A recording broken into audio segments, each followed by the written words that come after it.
as a selling point, you call it street art, and suddenly it sells and it's more respected because you take away the negative aspect.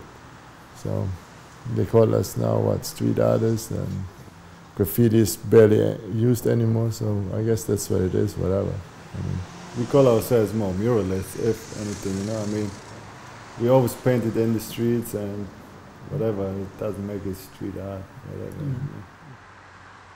More mural art because we paint on murals, you know. I mean, it's outside, but I mean, you don't call people from way back in the days that did murals street artists, you know. I mean, what is street art? Where you draw the line? So I don't know. We call it. We just do what we do. I mean, whatever term you want to call it, really. It might be called something else in a few years. Well, we always use spray paint, and that's still our major tool, because you can just work pretty fast and in a very large way, you know. And that's really what we do. We use spray paint. Yeah, I guess the stencils we started using because it's just a faster way to bring over a pattern in certain parts of the images.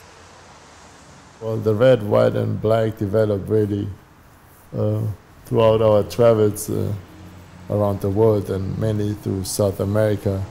We traveled a lot, and you know, you go on your own budget to countries to use all the free space and go to these countries and try to express ourselves. So doing that much, we spent a lot of money on spray paint, and it was just a convenient way for us just to limit our color palette by just carrying black, red, and white, and getting around by foot or by bus or train. It was just easier, and just a practical reason as well, you know. With limiting yourself with colors, you stand out by itself, you know. Everybody around you has color, and then your stuff is like mainly white, it was black. You just automatically stand out. So you're so limited with colors that you get to a certain point where you reach, how you say it, a problem, you know, a visual problem. So you solve it by fading white into the black, for example, and creating gray that way, you know, or red into the white, and then it looks like a little bit like pink, light red.